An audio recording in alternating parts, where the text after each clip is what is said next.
This is the Investor Mindset Podcast, and I'm Steven Pesavento. And for as long as I can remember, I've been obsessed with understanding how we can think better, how we can be better, and how we can do better. And each episode, we explore lessons on motivation and mindset from the most successful real estate investors and entrepreneurs in the nation. All right, guys, welcome back to the Investor Mindset Podcast. I am really excited. As always, I have Greg Dickerson in the studio today. How you doing, Greg? I'm doing great, Steven. How are you? I am doing well. I'm doing really well. So Greg is a serial entrepreneur, real estate developer, coach, and mentor, and has over 20 years of experience. He's been buying, developing, and sold over $250 million in real estate. He's built and renovated hundreds of custom homes and commercial buildings, and he started 12 different companies from the ground up. You know, he's been a guest commentator on Fox Business and the Dave Ramsey Show and so many others. And he served in the United States Navy right out of high school and has always been a leader in the community. And now he's bringing that same leadership to the real estate community and helping others achieve their goals. You ready to get into this, Greg? I'm ready, man. Let's do it. All right. Well, with a track record like that, you've clearly lived and had quite the experience. But why don't we start out by taking a look back? What events or influences from your childhood shaped who you are today? You know, so my dad was military, so I grew up with a very strict military disciplined environment, and I was a natural born entrepreneur. So I was one of those kids that would run around the neighborhood, knock on your door and say, you know, hey, my name's Greg. I live down the street. I need to make some money. What do you need done? I'll do anything. I'll cut your grass, rake your yard, wash your car, babysit your kids. I need to make money, you know? And so I was just kind of wired that way. So door-to-door sales, right? You know, going knocking on doors. And my dad, what I didn't realize at the time, it used to tick me off. So he kept a ledger of every penny he gave me as a kid. So he never gave me money. He lent it to me. So he would keep a ledger of every dollar he gave me. And then whenever I would take the lawnmower and use it, I would have to pay him rent for the lawnmower and gas and oil and all that. So he would take a percentage of my earnings. And then he would apply whatever of the earnings to what I owed him. And then I would be able to keep what was left over. So he taught me at a very young age, you know, about accounting, you know, and the cost of doing business. You know, so that was one. Hard work. So I did everything. As a child, I did all the chores, cut the wood, cut the grass, edge the grass, wash the cars, clean the garage, clean the kitchen. My sister cooked, I cleaned. So you know, my dad used to joke, but I think he was dead serious. He used to say, we had kids so that we could have our own servants, you know, and, you know, that's why we had kids, so they would do everything. And man, we did everything. So I cleaned the pool. I mean, did it all. So hard work and the cost of doing business was ingrained into me at a very young age. You know, I'm high energy and, you know, I mean, he wasn't a great dad. So, you know, it was an abusive environment I grew up in. He was mean, you know, and angry, and he grew up in a bad environment, but he was a military. He went in enlisted, came out an officer. So he could work hard, he could focus, and he was a go-getter, and he'd get it done. So I learned a lot of great lessons in terms of, you know, social graces and things like that. And, you know, how to conduct yourself like an officer and a gentleman and all those things. But at the same token, it wasn't a good home life. And He was out to sea a lot. And when he was home, it was no fun. So, you know, I was kind of a you know, troubled little kid, got into a lot of trouble, you know, scattered, you know, doing a lot of different things. So I was not a good student. So when I graduated high school, I went right in the Navy. And I'll tell you, that probably saved my life, because I went through that process, and even growing up with it, it's even different when you go through it yourself. And the discipline that taught me, and the lessons that you learn being in the military. And I'm a natural born leader, entrepreneur, so I've always been put in charge. So even in boot camp, I was made a section leader. I didn't volunteer. They just said, hey, you're in charge. You know, they just, you know, you can see certain people in a group and who's a leader and who's not.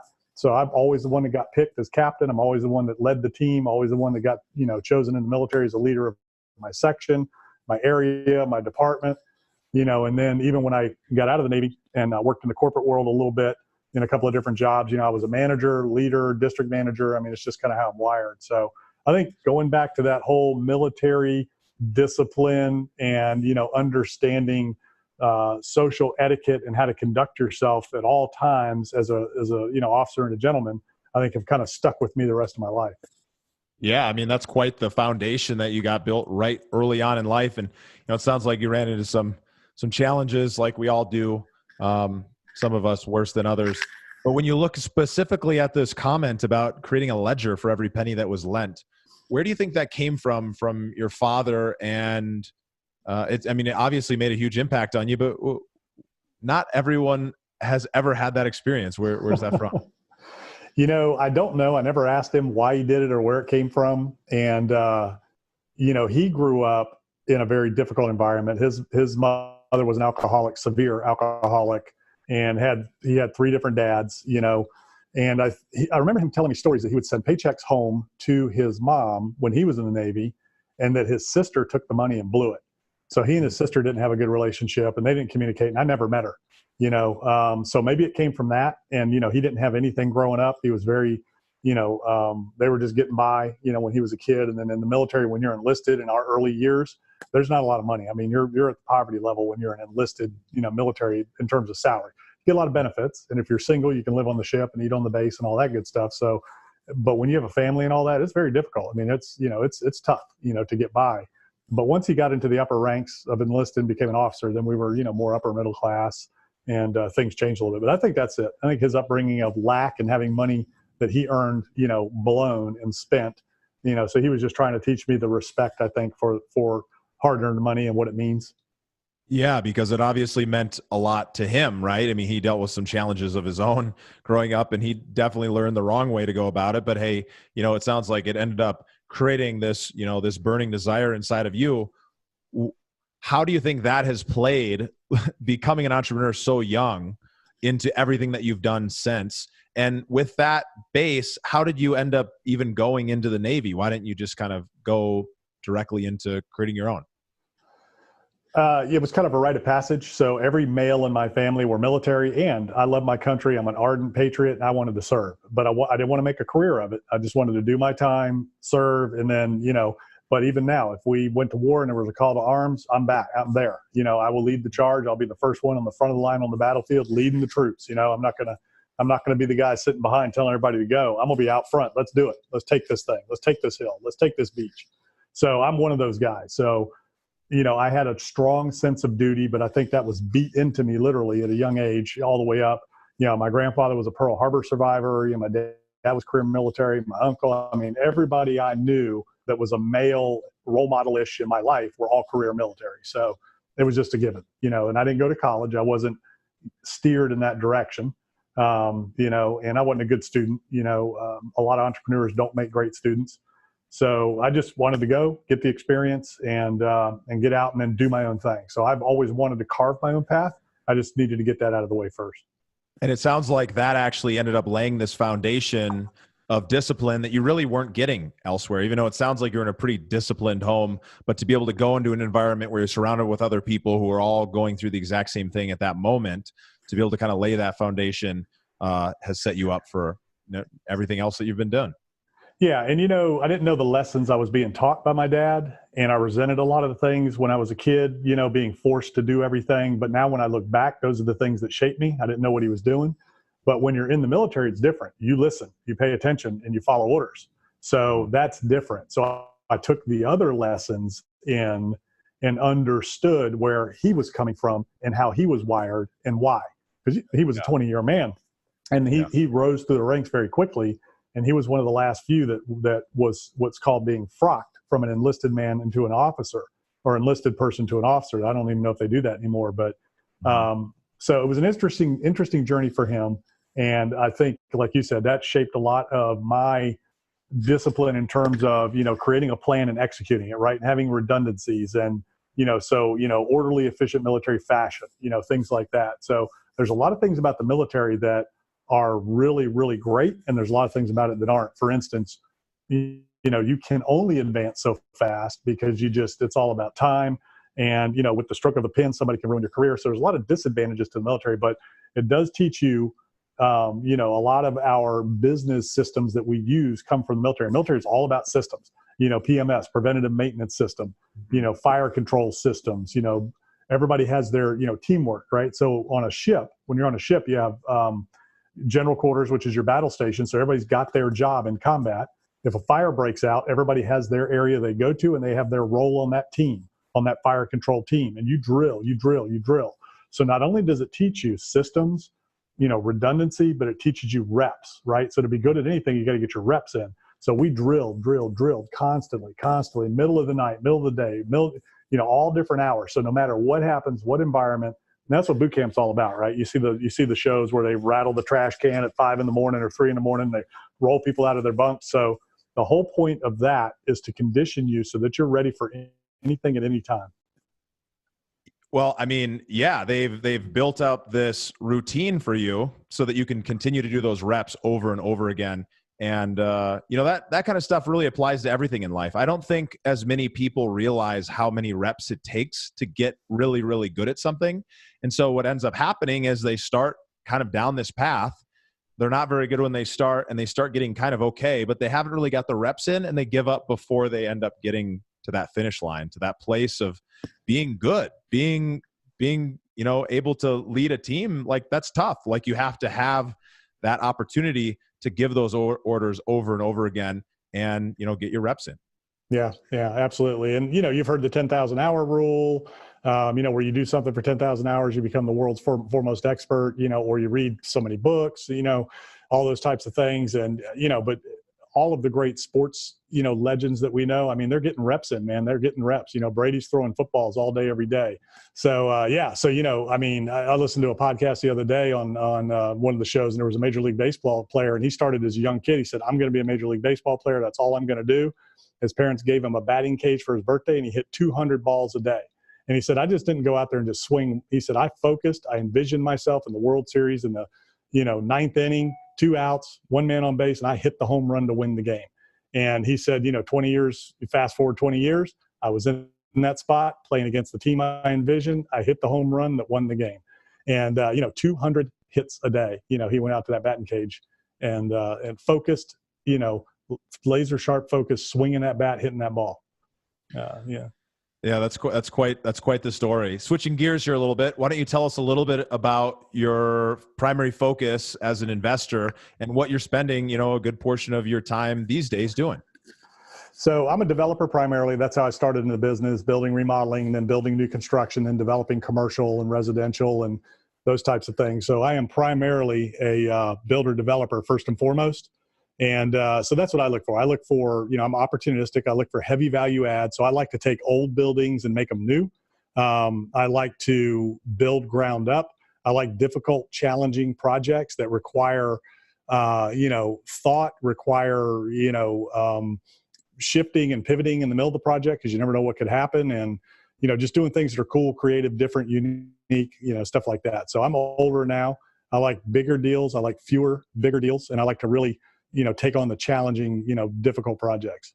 Yeah. And that's where, all the return is. It's also where a lot of the risk is. But I suppose after doing this many deals, you've been able to figure out how do I cap the downside so that I'm not taking on a project where I don't know what the outcome is going to be. Yeah. So it's, as a developer, it's a risky business, right? It's the riskiest of the disciplines.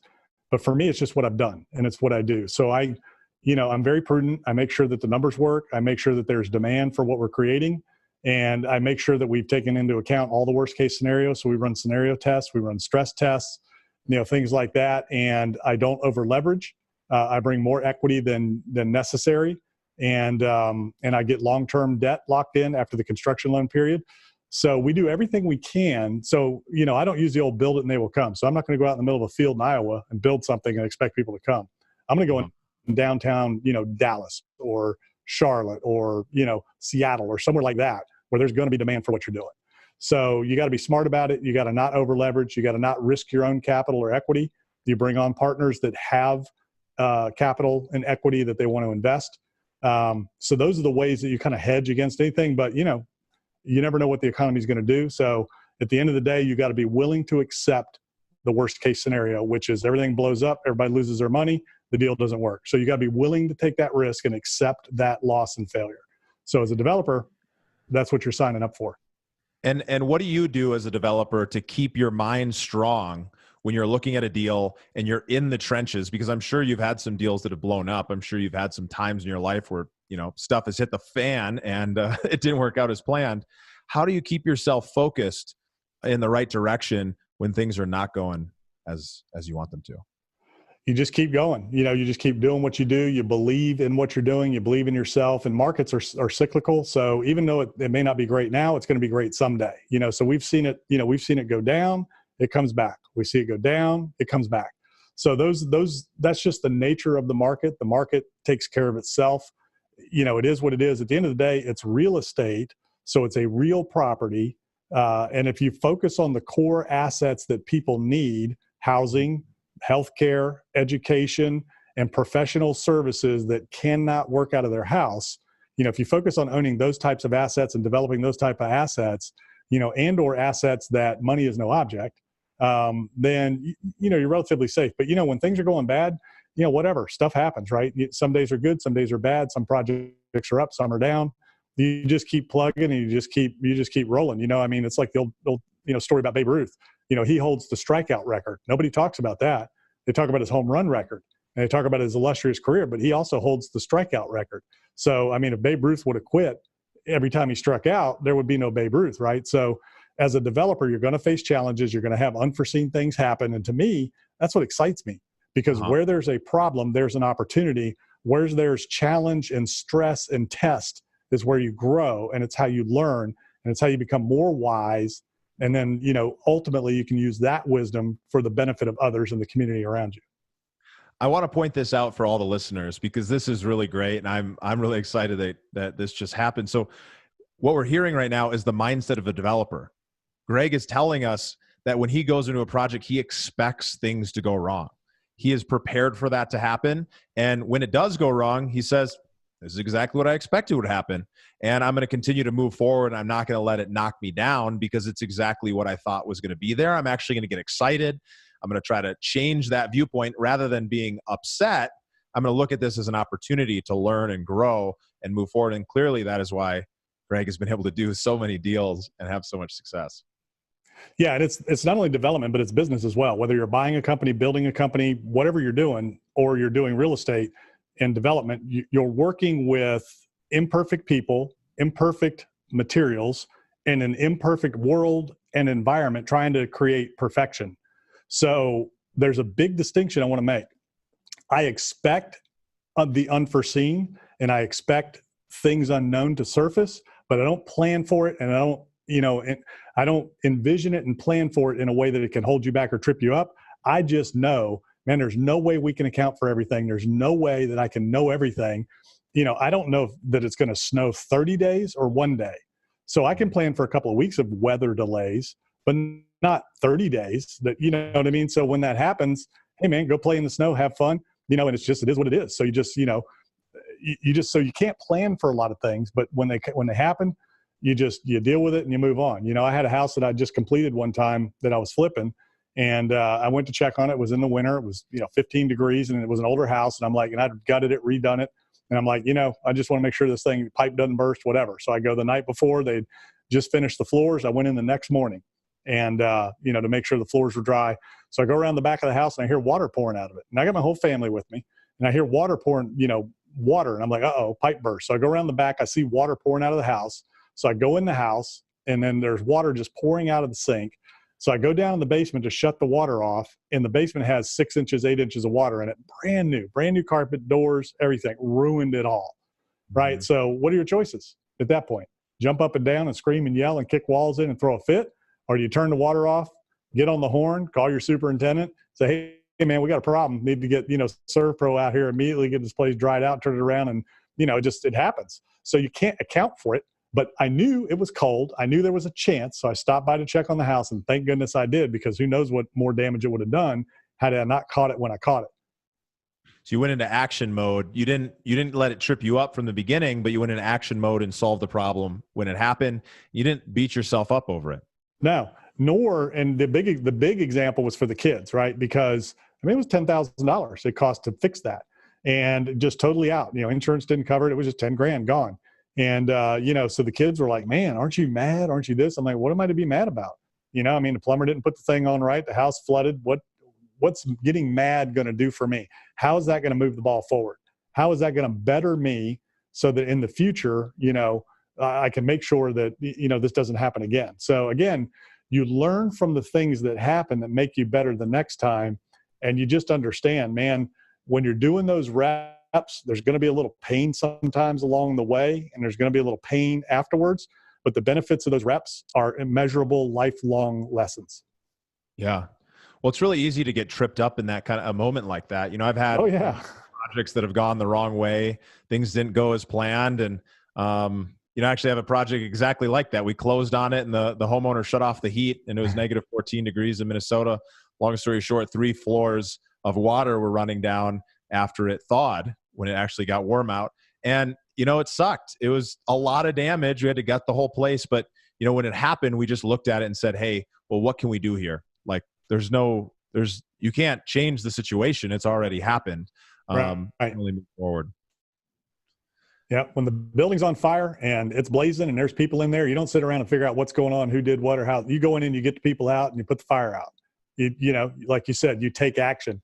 Maybe that's some military stuff. I don't know, because, we did that drill over and over and over. Fire in whatever section, you go to your station and you take action. You don't sit there and figure out who's responsible, what's going on, and throw a fit. You take care of it and then you move on. I feel like it's such a good reminder, Greg, because, this happens in everything in life. And, even though I have the same mindset of you on that moment, I fall out of it, emotions get over me and, something happens, you want to react, but it's just, sometimes you just need to hear it again and again and again. And from this perspective, I appreciate you sharing that.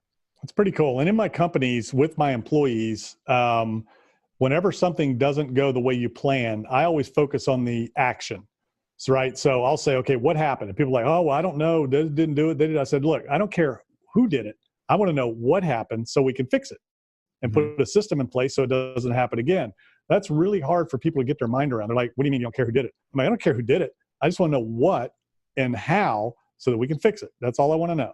And, it's really interesting when you take that perspective and implement something like that in your business, how much more efficient and better you can become, and you actually learn from things versus the natural reaction is who did it, get that person, sit them down, ream them out, which is old school, limited thinking, and it's going to stunt your growth. Well, you create an environment where people feel comfortable making mistakes, and then when they make them, they're not going to hide them from you, because the alternative is awful. It'll kill your whole business if that's what's happening. So, obviously you've had a lot of success, but let's talk about this restaurant venture that you ended up doing, and talk to us about what you learned through that experience. So that was a venture I went into, and I backed some individuals, and I didn't pay as much attention to it as I should have. And I just kind of took a couple of people and let them do their thing. I put up all the money, and some bad decisions were made, and, I lost a bunch of money. And, I'm one of those guys that, failure is not an option. Keep going, keep going, keep going. And what I learned through that process, that was the first big failure I ever had. So I've had a couple of businesses that went really well and a couple that didn't go so great, but that one was just a bomb. And it was a lot of money that I lost. It was my money. And, and I had a restaurant background. I know what I'm doing. I'd worked with a corporate restaurant, and I was a regional manager, and I had 10 restaurants underneath me. So, before I started my company in 1997, so it's been a little more than 20 years. It's been since 1997 that I started that construction company, and I've been self-employed ever since. But prior to that, it was Navy, construction jobs and restaurant jobs. And so what happened was I just trusted a couple of people because they came from a big corporation. And what I didn't take into account was they were managers, not leaders, not entrepreneurs. And I put a couple of people that had a dream in a position that they weren't equipped for. So they always wanted to be entrepreneurs. They always wanted to have their own restaurant. I love to help people. I love to help people grow. I love to put, that's why I got involved in so many companies over my career, was to help people reach their dreams. But these guys never started anything. They never did anything other than have a job. And it's a very different thing working for a huge, billion-dollar restaurant company that has these, hundreds of restaurants and these systems, and being an entrepreneur and starting a restaurant. So that was a huge mistake.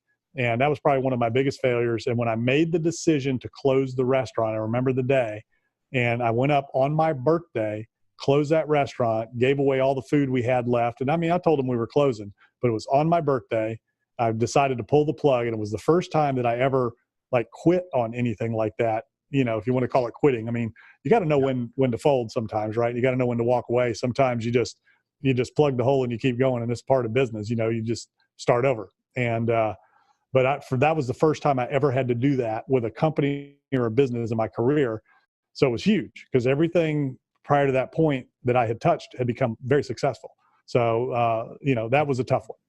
And what was going through your head at that moment on your birthday when you decided that, hey, I've never quit anything before. I've never folded, even though now's maybe the time to fold.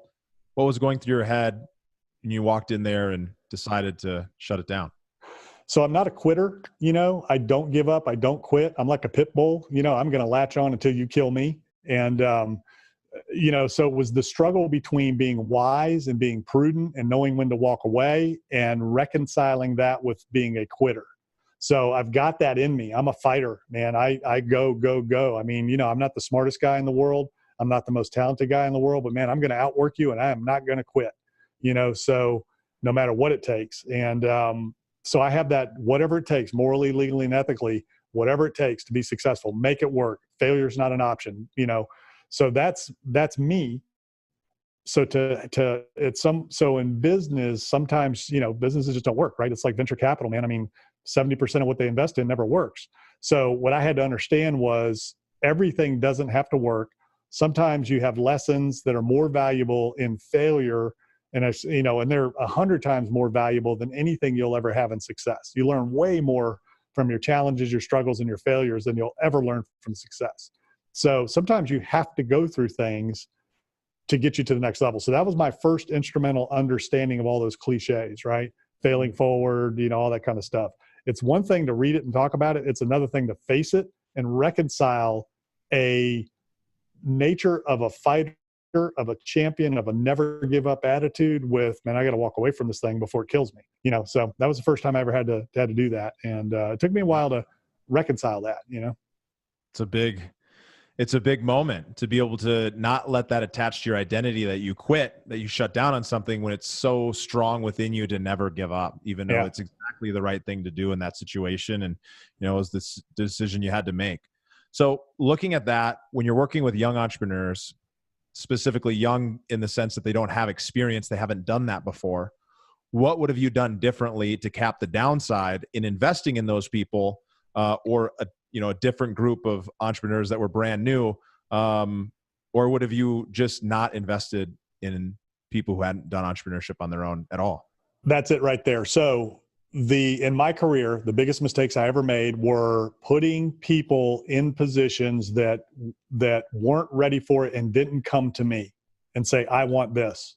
So when it comes to a business, the businesses that I invested in, that I partnered with, and that I do now, equity capital with and things like that, it's either somebody who already has a business going or somebody who comes to me and says, hey, I want to do this thing, versus me going to somebody else and saying, hey, I think you can do this.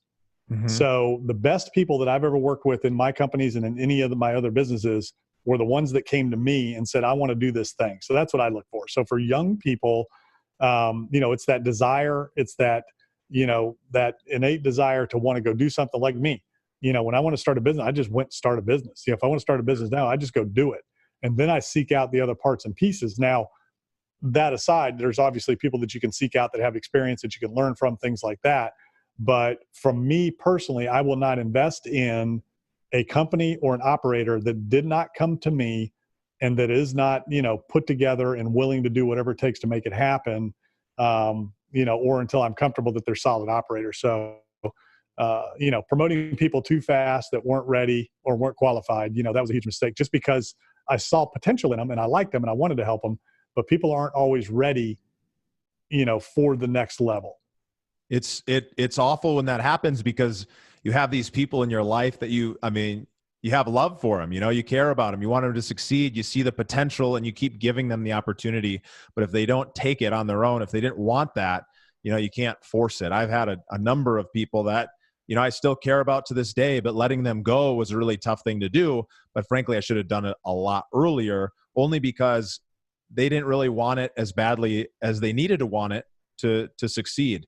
And so for all those people out there that are listening, all of our young entrepreneurial folks, don't let this be a limiting belief. If you heard what Greg said, he's not going to invest in somebody who doesn't want it on their own. So if you have that burning desire within yourself, you can find people who will invest in you, who you can learn from, who you can work for. But you just need to be bringing it. He's just not going to be handing those kind of things out. And I think that's really strong. And I know I'm going to take that advice when I'm looking at putting people into positions of leadership, that they have to really want it on their own and not me trying to convince them that it's a good idea for them.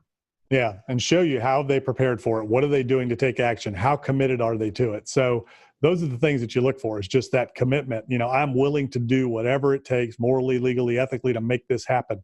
And those other people, didn't have it. And then you touched on it too. A lot of people have trouble, firing people. Now, you want to hire better so that you don't have to fire, but you're going to face those issues. And it's always better to, you've heard, hire fast and fire quicker, that kind of thing as you're growing and you're starting out. You want to be really careful who you hire, listen to those gut instincts. And if something's not right, you always have that probationary period, take care of it quick. It's always better to take care of it quick. If you tell people, hey, this is a trial basis, we're going to find out if you're a good fit for us. If we're a good fit for you, we're going to know real quick. And if you find out along the way that it's not, you're better off taking care of it first and foremost. I know it's difficult, but you just take the personal out of it, and you just say, hey, this just isn't a good fit. We're going to go our separate ways. Thank you. I appreciate it. And you just let them go. And then you also, the quicker you do that, the better. And then you also need to understand that some people don't want to advance. Some people are fine just doing what they do. And I mean, you need your line workers, you need your managers, and then there's people that are executives, right? Everybody has their comfort level. Everybody has their goals. Now, people might say, I want this or I want that. People might say, I want to be rich. But if they really did, they would do something to start making that happen. Pour into themselves, develop themselves, work harder, work later, they'll do something. But if somebody says, I want to be this, and then they're the last one in and the first one out, and, they're not doing anything to improve themselves, that's an indication that they're not serious. Yeah. Wow. Good stuff there. Very good stuff. So in an industry that's pretty challenging, and obviously you have multiple companies in multiple different industries, why do you think you've succeeded when so many others haven't? Business is hard. No matter what business you're in, business is hard, right? You're talking about dollars, and people are funny when it comes to money. People are funny when it comes to property. So for me, it's number one, understanding people, developing myself, pouring into myself, educating myself, learning as much as I can. Number one, I'm a lifelong learner, seeker of wisdom, always have been. Number two, it's trying to understand other people and where they're coming from. And, I guess probably the third thing is knowing that I don't know anything. So the more I learn, the more I know, the more I realize I don't know, right? It's like railroad tracks. You're standing on the railroad tracks and you can see so far. You walk to that point, you can see them further, and you're like, man, you walk to the next point. So, and something may look daunting and difficult initially, but then once you tackle it, you're like, wow, that wasn't bad. And then it's the momentum and you go. So I don't want to say knowing my limitations, but understanding my limitations, knowing that I don't know anything, and knowing that none of us are as smart as all of us. So that's mentors, that's your team, that's, everybody of the collective wisdom of the many, not the limited wisdom of the few. So those are the types of things that I've carried throughout my career that have helped me make good decisions, take the personality out of it, take the personal side out of it, the emotional side out of it, and look at the facts. What's going on? What do we need to do? And let's make a rational, non-emotional decision about how to move forward. How do we grow? How do we do this? How do we handle this situation? Because it's just, man, business is hard. Every single day you got tough decisions you have to make. The other thing is understanding is that if you're the owner, if you're the entrepreneur, if you're the boss, that's a lonely spot. You have to make the tough decisions, and you got to make them quick, and you got to stand by your decisions. Don't second guess your decisions. You never show weakness in front of your team. You never show vulnerability in front of your team. You are the leader. So I've always had a good relationship with my people, but I'm not at their house on the weekends. I'm not going out to dinner with them. I'm not hanging out with them. I've always kept that line between me and the employees. I'm the boss. I'm the leader. I'm the entrepreneur, not the boss. I don't boss people, but I'm the leader. So really it's about leading and what a leader really is. So I developed myself as a leader. That's one of the big differences. And a leader is a servant. So as a leader, I wasn't the boss. I'm in charge. I always flipped that pyramid upside down. So instead of having the CEO at the top and then everybody underneath and then, the lower level, I flipped it upside down where I'm at the bottom of that organization. My job is to serve everybody in that organization, give them tools, training, systems, and support to be successful, clear direction, and no uncertain terms exactly what's expected and when, and then have accountability to those goals. measure the behavior, measure the performance, and hold them accountable. And then praise great performance in public, reward bad perform or redirect bad performance in private. Goal setting, never reprimand in terms of yelling or screaming, but sit somebody down and say, hey, we didn't get the outcome, Stephen, we didn't get the outcome we were looking for. You didn't reach your goal. Tell me what happened. And then you're going to tell me, right? And I'm going to say, okay, how are you going to fix that? What are you going to do moving forward? And you're going to tell me. I don't need to, you already know you messed up, right? You're beating yourself up. Most people are way harder on themselves than you can ever be. So just understanding that, having compassion for the individual, but hey, we're not going to go out and have a beer afterwards or go have steak. But I am going to have compassion for you and understand you. And I'm going to hear about your kids and all that. And I'm going to be interested in your life, but we're not hanging out. We're not, that kind of thing. So it's a lot of that. But I guess first and foremost, developing myself as a leader and wanting to be a great leader to serve others, not to boost my own ego or to launch my own career or to put myself on some pedestal. I love serving people. Yeah. So you're serving people and you're drawing a fine line so that you can be in the best position to serve them. Because sometimes if you get caught up emotionally with people on your team, that it can screw up your judgment. It can make it hard to make some of those hard decisions. And I think that's something, I'm definitely going to take away, because I feel like I've been in that position before where I felt like these people are my friend, but I have to make a decision not as a friend, but as a leader. And I've held myself back from making those decisions. So I guess a little more experience will guide me down the right path on that front. Yeah. So on from a habits perspective, talk to me about what are some of your keystone habits, the things that you do on a daily or weekly basis that help you lead to your success. So constantly pouring into myself, my iPhone. So back in the day, it was books on tape, books on CD, then it was the 80 gig iPod, and now it's iPhone. Never any music ever. It's always been books, courses, self-development, professional development, all those types of things. So that's what I pour into myself. So it's watching what input you put in yourself. I mean, it's unbelievable the impact that what you listen to, what you read, what you do, what you watch. So that's one thing, developing myself, pouring into myself. Exercise has always been huge, being physical, being active, working hard and, just grinding it out, that no matter what happens, staying positive, looking for the bright side of things, understanding the negative and being ready for that, but always being positive, looking for the opportunities. Wherever there's a problem, there's an opportunity. We solve problems. The money is in solving problems. If you look at all of the wealth in the world today, it's because they're solving problems, right? Facebook, Amazon, Uber, right? All of the wealth is being created by solving problems. So welcome problems, because that's where there's an opportunity to learn, grow, create a business. That's what you want to seek to do, serving others. So my daily habits are pouring into myself. Obviously, I have a faith, so my faith is very important, but pouring into myself, surrounding myself with the right people. I'm always looking for people better and smarter than me.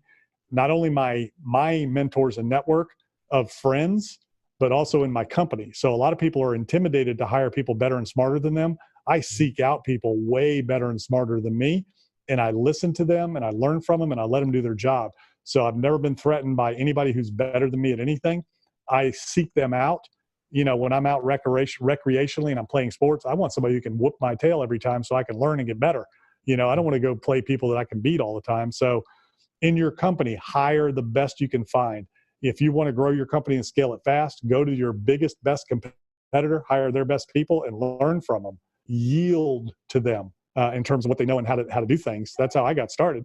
And then surround yourself in your network. You've heard the thing, show me your friends, I'll show you your future. That's absolutely true. You want to be hanging out with people that are 10 times or better where you are, not only just financially, but just in a lot of different areas, quality people that are going to lift you up, that are going to help you excel. And then at the same token, you can, help them.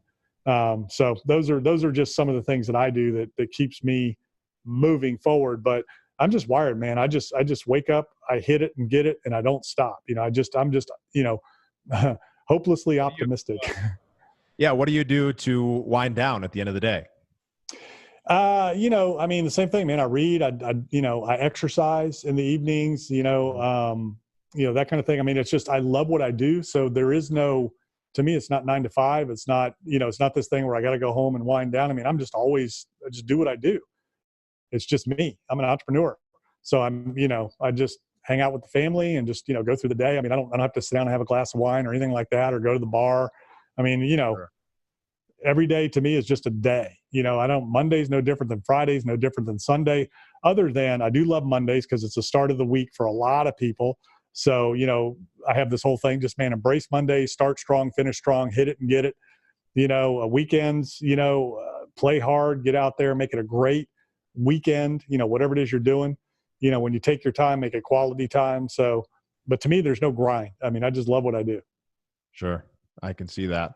So we've made it to one of my favorite parts of the show, the growth rapid fire round, where the questions are quick, but the answers don't need to be.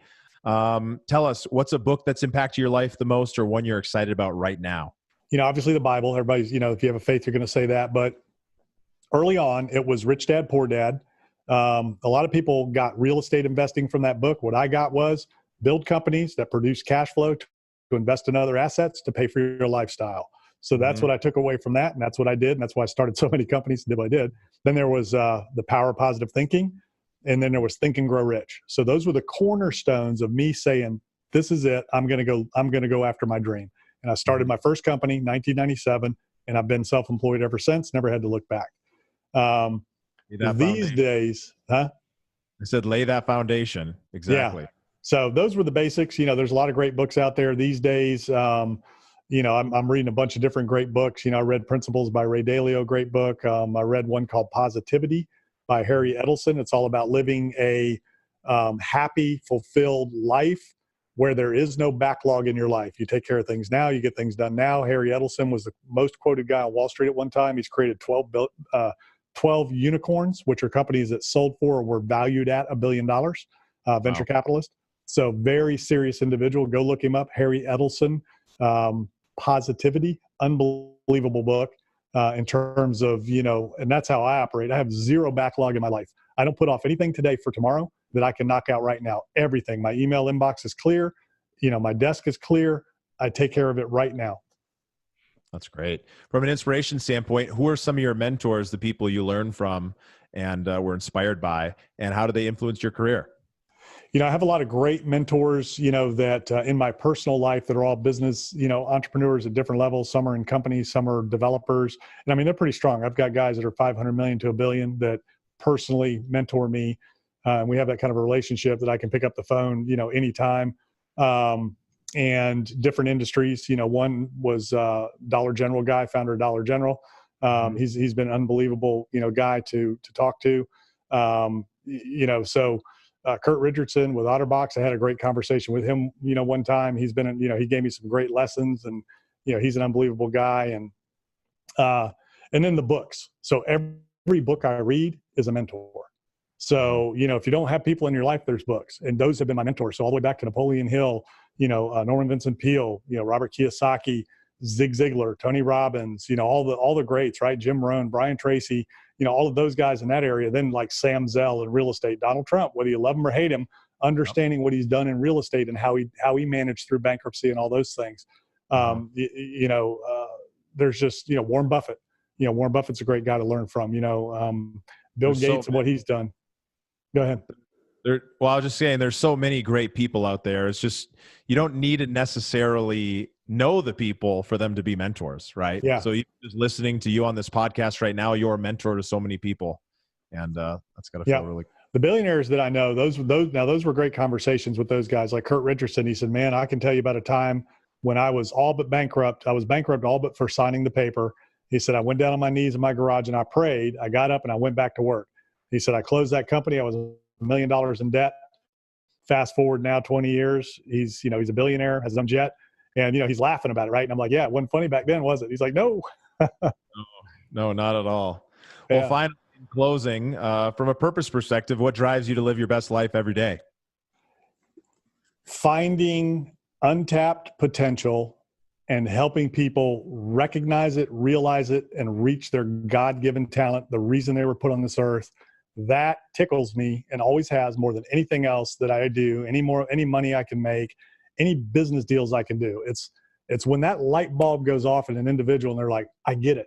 Now I know what I was made to do. And not only that, I know I can do it. And not only that, I'm doing it. Right. So those levels of taking an individual from scratch to where they were ultimately meant to be and get on that path that they were created to do, that fills me and tickles me more than anything else. Man, I love developing people. That's so awesome. That's so awesome. Well, you've inspired me today, and I've really enjoyed our conversation. Thanks so much for sharing so much of yourself with our audience. Where can people find out more about you and get in touch?